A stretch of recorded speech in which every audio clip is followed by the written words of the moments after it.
How are you. मैं ऋषभ पांडे एक बार फिर से स्वागत करता हूँ आप सबका माय दिशा एकेडमी में। और आज हम लोग 5th सेशन लेकर आए हैं द हिंदू एनालिसिस का। जैसा कि हम लोग हर एनालिसिस में करते हैं, एक न्यूज और एक इंपॉर्टेंट टॉपिक का डिस्कशन। तो आज की हमारी न्यूज टैक्स को लेकर है, तो हमारा टॉपिक जो रहेगा वो टैक्सेशन पर रहेगा। सो गाइस, बहुत इंपॉर्टेंट टॉपिक है। मैं चाहता हूँ आप लोग पूरे सेशन में बने रहिए ताकि आप सारी इंफॉर्मेशन गैदर कर सकें और उससे रिलेटेड लॉन्ग आंसर लिख सकें, जो आपके एग्जाम में आने के बहुत ज्यादा चांसेस बनते हैं। तो इस सेशन में पूरा बने रहिए और अंत तक। अगर आपको ये सेशन पसंद आता है then do like and share the session guys. और जिन्होंने भी अभी तक इस चैनल को सब्सक्राइब नहीं किया है, please do subscribe the channel and press the bell icon ताकि आप तक नोटिफिकेशंस मिलती रहे। तो चलिए बढ़ते हैं आज के सेशन में और देखते हैं, जैसा कि हम बात कर रहे हैं न्यूज की, तो क्या है न्यूज, कैसा है सब कुछ। तो आज के हमारे इस सेशन में भी हम लोग एक न्यूज कवर करेंगे और न्यूज का एक जो टॉपिक है वो है टैक्सेशन। तो टैक्सेशन इन इंडिया आज हमारा पूरा हम स्टडी करेंगे, साथ ही साथ एमसीक्यू और मेंस के क्वेश्चन पर भी ध्यान देंगे। बढ़ते हैं न्यूज के साथ। तो हमारी न्यूज है आज, net direct tax kitty crosses 7 lakh crore. अगर इस न्यूज की हम बात करें तो देखो, साफ साफ आंकड़ा आया है सरकार की तरफ से, यानी कि फाइनेंस मिनिस्ट्री की तरफ से, कि इस बार हमारा direct tax collection 7 lakh crore के आंकड़े को पार कर गया है, जो कि पिछले साल के कॉन्टेक्स्ट में 23.3% का इंक्रीमेंट देखने को मिला है, राइज देखने को मिला है। ये एक बहुत बड़ा सिग्नल है इकोनॉमिक रिवाइवल का, कि हमारी इकोनॉमी रिवाइव कर रही है। जहां पर पूरी दुनिया की इकोनॉमी में हम डिप देख रहे हैं, वहीं भारत की इकोनॉमी ना सिर्फ स्टेबल है बल्कि राइज भी करते हुए मिल रही है। ये बहुत अच्छी बात है इंडियंस के लिए, इंडिया के लिए, भारत सरकार के लिए और हमारे यहाँ सरकारी नीतियों के लिए। तो इंडिया नेट डायरेक्ट कलेक्शन जो है वो 7 लाख करोड़ को क्रॉस कर गया है। 23.33% का ग्रोथ देखा पिछले साल से। ये बात फाइनेंस मिनिस्ट्री ने अपने संडे के स्टेटमेंट में बोला और उन्होंने कहा, इससे साफ साफ दिख रहा है कि पोस्ट पैंडेमिक रिबाउंड आ गया है इकोनॉमी में, यानी कि इकोनॉमी हमारी पोस्ट पैंडेमिक सिचुएशन में रिबाउंड करके ग्रो कर रही है। नेट डायरेक्ट टैक्स कलेक्शन जो इस सैटरडे तक था वो था 7,669 करोड़, यानी कि 7,669 करोड़। और अगर इसको कंपेयर करें पिछले साल की तुलना में, तो पिछले साल 17 सितंबर तक का जो कलेक्शन था वो था 5,68,147 करोड़। तो काफी ज्यादा इंक्रीमेंट देखने को मिला है। इस साल के कलेक्शन में अगर देखा जाए तो सबसे ज्यादा जो योगदान रहा वो कॉर्पोरेट टैक्स का रहा। लगभग आधे से भी ज्यादा कॉर्पोरेट टैक्स का योगदान था, जो कि था 3,68,484 करोड़। उसी जगह पर्सनल इनकम टैक्स और सिक्योरिटीज ट्रांजैक्शन टैक्स ने, एसटीटी ने जो इसमें योगदान दिया वो था 3.3 लाख करोड़। तो एक अच्छा योगदान था कॉर्पोरेट और पर्सनल दोनों ही लेवल से। तो डायरेक्ट टैक्स कलेक्शन धीरे धीरे भारत में बहुत तेजी से ग्रो कर रहा है और एक रॉबस्ट पेस पर इसको देखा जाए। रॉबस्ट का मतलब बहुत ही वाइड पेस पर, जो एक इंडिकेटर है कि हमारे पोस्ट पैंडेमिक एक्टिविटीज काफी ज्यादा अच्छे तरीके से चल रही हैं। और इसका सबसे बड़ा अगर इम्पैक्ट देखा जाए तो ये इस वजह से हो रहा है क्योंकि सरकार की जो पॉलिसीज थी वो काफी स्टेबल पॉलिसीज थी। उन्होंने फोकस किया ग्रोथ पर, और ग्रोथ भी कैसे, उन्होंने सिंप्लीफाई कर दिए मेथड्स को। फिर चाहे वो मॉनेटरी पॉलिसी के थ्रू रेट्स का रेगुलेशन हो, चाहे सरकार की नीतियां हो इन्फ्यूज करने की मनी हमारे यहाँ मार्केट में लिक्विडिटी को बढ़ाना हो, तो इन सभी ने स्ट्रीमलाइन किया हमारी इकोनॉमिक एक्टिविटीज को, जिसकी वजह से टैक्स कलेक्शन बढ़ता चला गया। तो जॉब्स क्रिएट हुई, डायरेक्ट टैक्सेशन में इजाफा देखने को मिला, लोगों को इंक्रीमेंट मिले, कलेक्शंस मिले और उन्होंने टैक्स पे अच्छा किया। उसके बाद आईटीआर में अगर हम देखें तो आईटीआर में भी आप देख सकते हो काफी ज्यादा सुधार किए सरकार ने, ताकि रीफिलिंग या फिलिंग में टेक्निकल एस्पेक्ट पे जो ई-वे ट्रांजैक्शंस होते हैं ना, उनका भी आंकड़ा इजीली मॉनिटर किया जा सके। तो इन सब ने जो टैक्स लीकेज का फंडामेंटल लॉस था उसको खत्म कर दिया। तो मिनिस्ट्री ने ये सारी बातें अपने स्टेटमेंट में इंक्लूड की। उसके बाद अगर हम देखें ग्रॉस डायरेक्ट टैक्स रेवेन्यू, अगर सरकार का एस्टिमेशन देखा जाए तो सरकार का एस्टिमेशन है कि इस साल का जो ग्रॉस टैक्स रेवेन्यू है वो 30.2% हायर होगा पिछले साल की तुलना में, जबकि पिछले साल देखा गया था 8,36,225 करोड़ का टैक्स कलेक्शन आया था पूरे साल में। इस बार माना जा रहा है उससे 30.2% का ज्यादा 30.2% ज्यादा टैक्स कलेक्शन देखने को मिलेगा। तो ये हमारे जो बजट में फिस्कल डेफिसिट हम लोग देखते हैं ना, उसके लिए भी एक बहुत अच्छी सूचना है। तो फिस्कल डेफिसिट का एक ये मैं आपको टॉपिक दे रहा हूं, आप इसको पढ़ोगे, मैं नेक्स्ट सेशन में इसको भी डिस्कस करूंगा। हिंदी में इसको कहते हैं राजकोषीय घाटा। हिंदी में इसको क्या कहते हैं? राजकोषीय घाटा, फिस्कल डेफिसिट।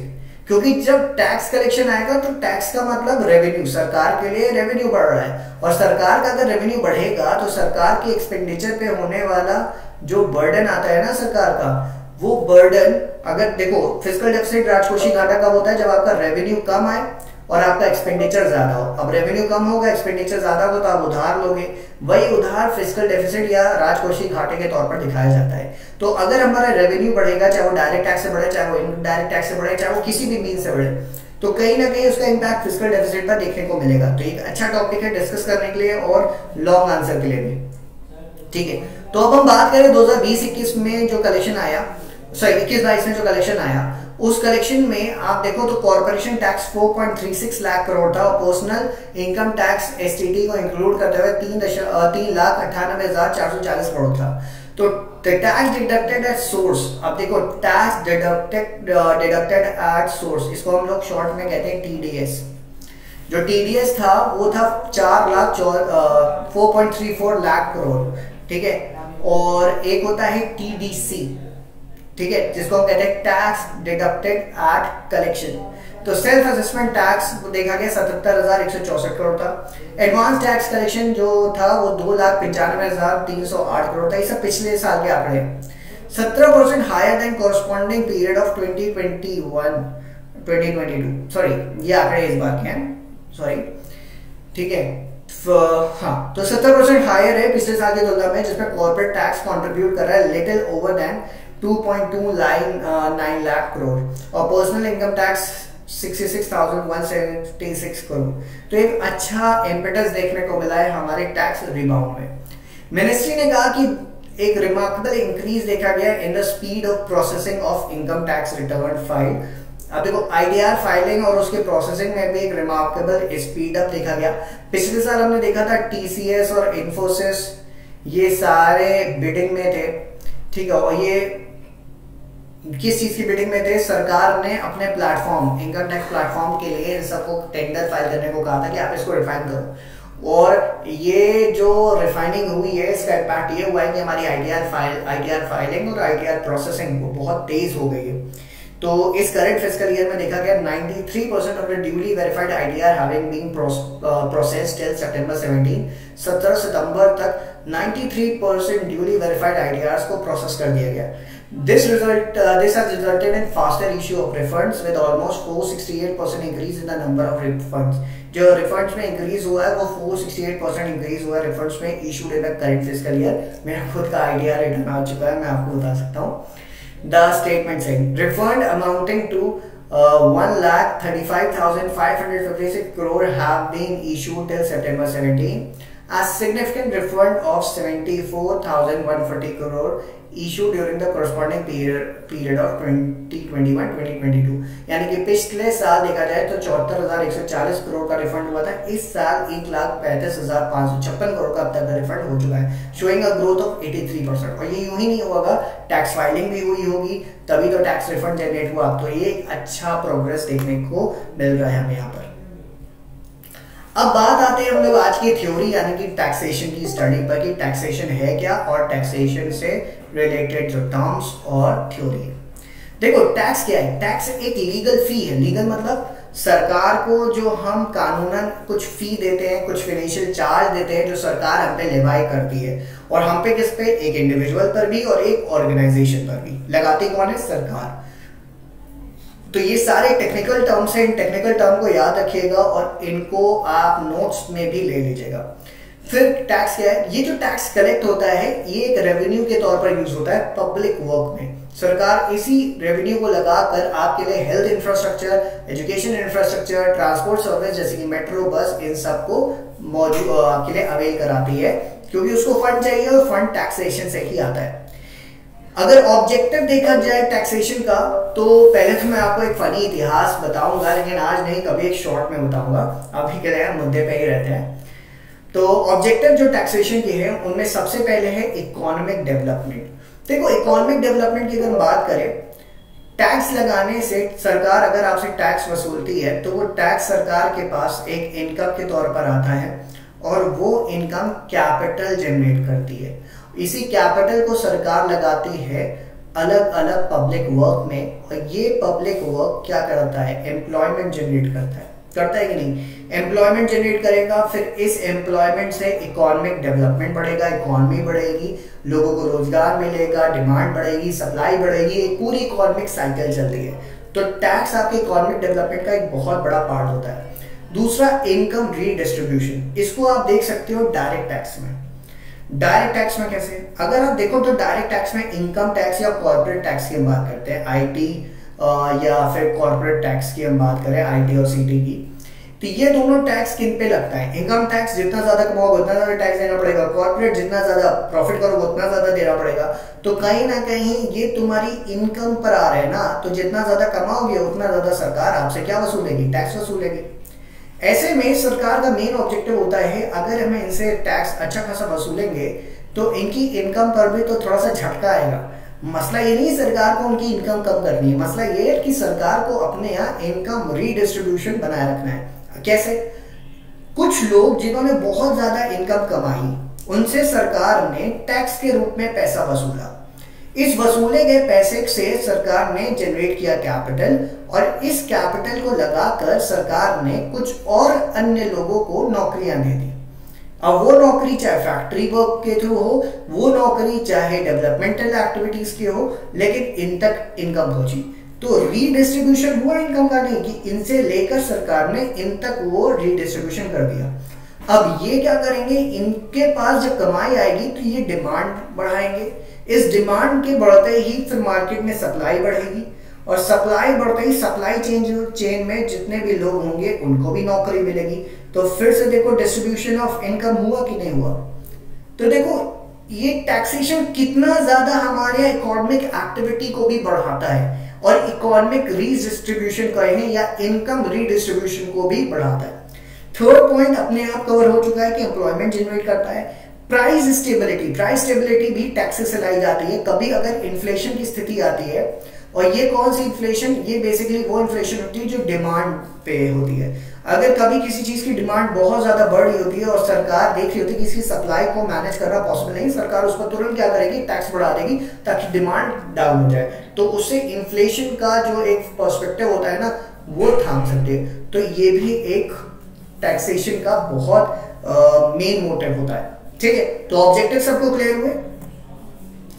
इन ऑब्जेक्टिव के साथ साथ एक चीज और है कि टैक्सेशन हमारे यहाँ इन सभी ऑब्जेक्टिव्स को देखते हुए कई बार रिफाइन किया गया। अगर आप ध्यान में दो एलपीजी मॉडल, तो एलपीजी मॉडल लाने पर भी मनमोहन सिंह ने क्या किया था, हमारे टैक्सेशन के नॉर्म्स को चेंज किया था ताकि कॉर्पोरेट्स को सहूलियत मिले। तो ये भी एक इंपॉर्टेंट टॉपिक है, आपको एलपीजी मॉडल भी पढ़ना है, this is another important topic. तो अभी मैं आपको दो इंपॉर्टेंट टॉपिक होमवर्क में दे चुका हूं, एक एलपीजी मॉडल और दूसरा फिस्कल डेफिसिट, दोनों को पढ़ लीजिएगा। टाइप्स ऑफ टैक्सेशन की बात करें तो भारत में दो तरीके के टैक्सेस होते हैं, एक डायरेक्ट और एक इनडायरेक्ट। डायरेक्ट टैक्स क्या होता है, ये टैक्स डायरेक्टली इंपोज किया जाता है टैक्स पेयर पे, और इसको सीधा हम लोग गवर्नमेंट को पे करते हैं, सरकार को। बीच में कोई और बंदा नहीं होता, कोई और इंडिविजुअल या पर्सन नहीं होता जिनके थ्रू होके टैक्स जाए। एग्जाम्पल, इनकम टैक्स जो सीधा सरकार को आप पे करते हो, कॉर्पोरेट टैक्स सीधा सरकार को पे करते हो, तो बीच का कोई बंदा यहाँ पर नहीं है।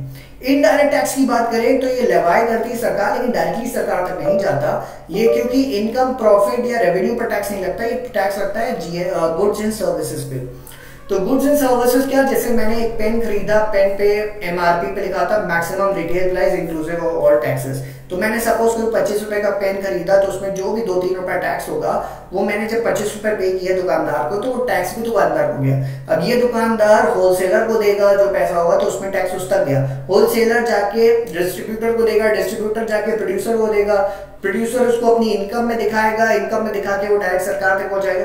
तो ये टैक्स भी पहुंच रहा है, ये जीएसटी के थ्रू पहुंचाएगा, जैसे भी पहुंचेगा, लेकिन सरकार तक वो इनडायरेक्टली पहुंचेगा through a series of people. ठीक है, तो डायरेक्ट टैक्स, इनडायरेक्ट टैक्स में ये बहुत बड़ा फंडामेंटल होता है। अच्छा, डायरेक्ट टैक्स से हटकर इनडायरेक्ट टैक्स को देखें तो इनडायरेक्ट टैक्स ये शिफ्ट हो सकता है from one individual to another. मतलब सपोज करो मैंने कोई पेन बनाया और मैंने कह दिया कि सरकार ने मेरे से कहा कि तुमसे 10% टैक्स वसूलेंगे। अब मैं क्या करूंगा, मैं अपनी 10% की जो टैक्स पे कर रहा हूँ ना, उसको भी अपने कॉस्ट में लगा के नीचे पास कर दूंगा, यानी कि अल्टीमेटली मैंने अपना बर्डन उठा के नीचे वाले को पास कर दिया, नीचे वाले ने क्या किया वही बर्डन उठा के उसको अगले वाले को पास कर दिया, और फाइनली वो सारा टैक्स का बर्डन किस पर आ जाता है, कंज्यूमर यानी कि हम पर आ जाता है। तो ये भी एक इनडायरेक्ट टैक्स का एक बहुत बड़ी खामी है। इसीलिए ओईसीडी के जितने भी मेंबर्स आप देखोगे ना, ओईसीडी के सारे मेंबर्स को आप अगर गौर करोगे तो वहां का रेशियो है 33% वहां पर इनडायरेक्ट टैक्स है और 67% आपका डायरेक्ट टैक्स है, जबकि इंडिया एकमात्र ऐसा कंट्री है जहां पर इनडायरेक्ट टैक्स आपका 67% है और डायरेक्ट टैक्स आपका लगभग 33% है। क्यों? क्योंकि हमारे यहाँ हम लोग सरकार से हमेशा उम्मीद करते हैं इनकम टैक्स कम कर दो, कॉर्पोरेट टैक्स कम कर दो, लेकिन कभी लोग ये नहीं कहते जीएसटी स्लैब कम कर दो। अगर हम सरकार से कहें कि भाई आप हमारी पहली कमाई, पहले रुपए की कमाई से आप टैक्स लो, कोई दिक्कत नहीं है, लेकिन उसके बदले में हमको free education, free health service और जीएसटी स्लैब मिनिमाइज कर दो, बहुत अच्छी बात है भाई, जो जितना कमाएगा उतना देगा, सब देंगे। 100 रुपए कमाने वाला भी टैक्स देगा, 100 लाख कमाने वाला भी टैक्स देगा, देंगे सब, जो जिस रेंज में होगा वो उतना टैक्स देगा। तो इससे क्या होगा, कमाई के हिसाब से टैक्स दे रहा है, तो किसी को डर नहीं होगा, ज्यादा कमाएगा ज्यादा देगा, कम कमाएगा कम देगा। लेकिन सबका फायदा क्या है कि जब आप सामान खरीदने जाओगे और सामान पे लगने वाला जो टैक्स है अगर वो मिनिमाइज करके मैक्सिमम 6% तक कर दे, तो सोचो आप लग्जरी गाड़ी भी लोगे तो 6% जीएसटी से ज्यादा नहीं दोगे, तो सभी लग्जरी गाड़ी अवेल कर सकेंगे। इससे क्या होगा, मार्केट में डिमांड बढ़ेगी, डिमांड से सप्लाई चेन बढ़ेगी, सप्लाई चेन से सबके पास जॉब आएगी, वैकेंसीज जनरेट होगी, तो बहुत सारी चीजें हो सकती है। लेकिन इसके लिए हमें भी माइंडसेट चेंज करना पड़ेगा और सरकार को भी थोड़ा सा पॉलिसीज में और ज्यादा बदलाव लाने पड़ेंगे। अब देखो रीसेंट टैक्सेशन रिलेटेड नॉर्म्स जो सरकार लाई है वो क्या है, सरकार ने हमारे यहाँ बहुत सारे टैक्स रिलेटेड रिफॉर्म्स लाए, जिसमें सबसे पहले इनडायरेक्ट टैक्स रिफॉर्म लाया। इनडायरेक्ट टैक्स रिफॉर्म के तहत सरकार ने क्या किया, उसने रिडक्शन किया आपका कॉर्पोरेट टैक्स में, और ये सारे डोमेस्टिक कंपनीज के लिए किया। सबसे पहले तो मैं इनडायरेक्ट टैक्स रिफॉर्म की बात कर लूं, फिर सेकंड पे आता हूं। इनडायरेक्ट टैक्स रिफॉर्म में सरकार ने पहले जो हमारे यहाँ वैट, सैट, बेसिकली सर्विस टैक्स, ठीक है, वैट लगता था, सर्फेस टैक्स लगता था, और जितने भी टैक्सेस लगते थे, ये सारे टैक्स अगर आप देखो तो कई ऐसे टैक्स हैं जो कैस्केडिंग थे। कैस्केडिंग मतलब एक के ऊपर एक टैक्स, मतलब टैक्स पे टैक्स लगता था। तो सरकार ने इनडायरेक्ट टैक्स रिफॉर्म लाया, कब से, जब उसने 1 जुलाई 2017 से जीएसटी इंप्लीमेंट कर दिया, और जीएसटी इंप्लीमेंट करते ही जो हमारे कैस्केडिंग टैक्स का एक इम्पैक्ट था वो खत्म कर दिया, ठीक है। उसके बाद सरकार ने किया कॉर्पोरेट टैक्स रेट में कमी। कॉर्पोरेट टैक्स रेट में कमी करने का मेन कारण था ताकि कॉर्पोरेट्स हमारे यहाँ और ज्यादा ग्रोथ बढ़ाएं। ग्रोथ कैसे, देखो कॉर्पोरेट सेक्टर एक ऐसा सेक्टर है ना, पूंजीपतियों का सेक्टर है, और वो अगर चाहें तो सरकार के लिए बहुत सारा काम कर सकते हैं। तो सरकार ने क्या कहा था, ग्रोथ इन्वेस्टमेंट प्रमोट हो, इसके लिए सरकार ने टैक्स रिफॉर्म लाया और कॉर्पोरेट्स को कहा कि भाई देखो हम तुम्हारे लिए टैक्सेशन लॉ अमेंडमेंट ऑर्डिनेंस ला रहे हैं 2019, टैक्सेशन लॉ अमेंडमेंट ऑर्डिनेंस, पहले तो ऑर्डिनेंस था ये, इस बात को याद रखना, ऑर्डिनेंस लाई सरकार 2019 में, और इसके तहत इनसे कहा कि हम आपको एक कंसेशनल टैक्स रिजीम दे रहे हैं 22% का कंसेशनल टैक्स रिजीम सारे ही डोमेस्टिक कंपनीज को जो फाइनेंशियल ईयर 2019-2020 में थी यहाँ पर एग्जिस्टिंग कंपनीज, बस प्रोवाइडेड ये था कि वो पहले से कोई कंसेशन ना ले रही हो, साथ ही साथ उनको मैट से भी एग्जेम्प्ट कर दिया कि आपको मैट के अंतर्गत कोई टैक्स नहीं देना।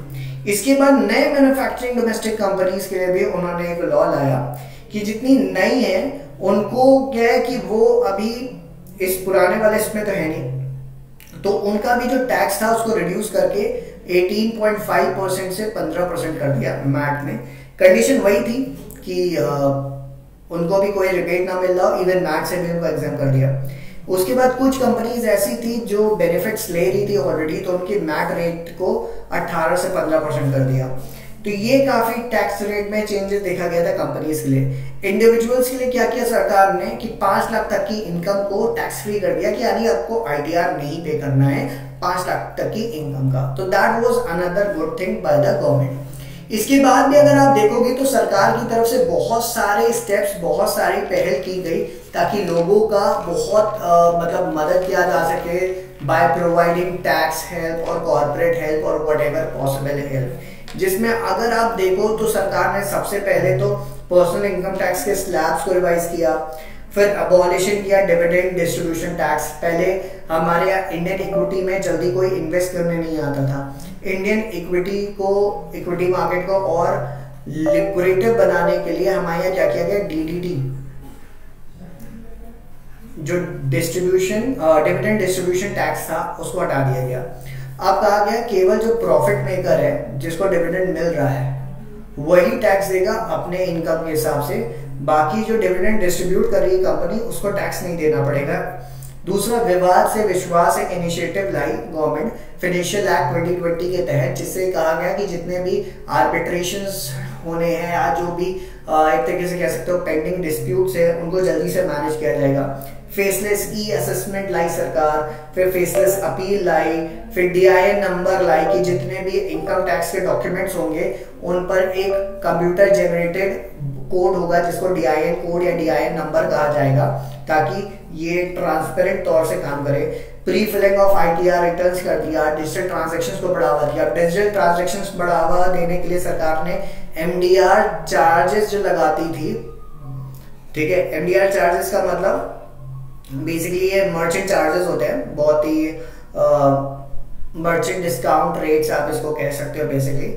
तो ये जो चार्जेस होते हैं सरकार इन सब चार्जेस को भी सरकार ने हटा दिया ताकि लोग जो पेमेंट कर रहे हैं कार्ड्स का वो कर सके और मर्चेंट्स उनसे कोई चार्जेस ना ले, ठीक है। तो काफी ऐसी चीजें थी यहाँ पर हमने देखा गवर्नमेंट के पार्ट पे गवर्नमेंट ने हेल्प आउट किया लोगों को। Now the question for today for long answer, अगर आज के लॉन्ग आंसर का क्वेश्चन मैं आपको दूं,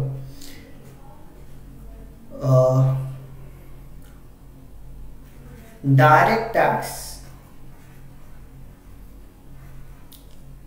are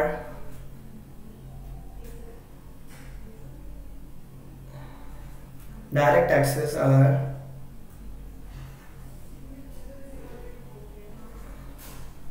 important for fiscal growth. Comment in 150 words, ठीक है। तो ये आपका क्वेश्चन है, I will be waiting for your answers guys. I hope you all enjoyed the session. तो ये हमारा यूपीएससी बैच है जिसके बारे में बताना चाहता हूँ।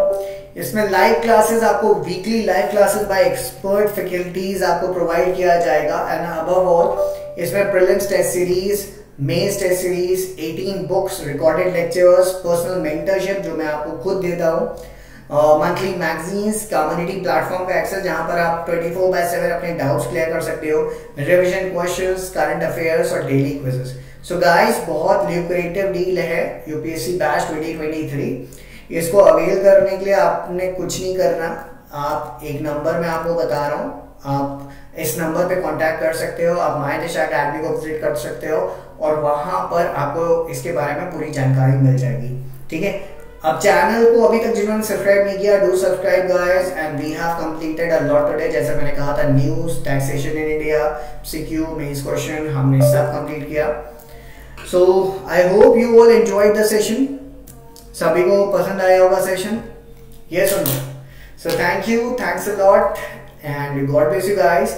बढ़ते रहे, कोई भी डाउट, कोई भी दिक्कत हो आप कमेंट सेक्शन में नीचे उसको पोस्ट करो, I will definitely look to it and answer your queries. So thank you, thanks a lot and God bless you guys.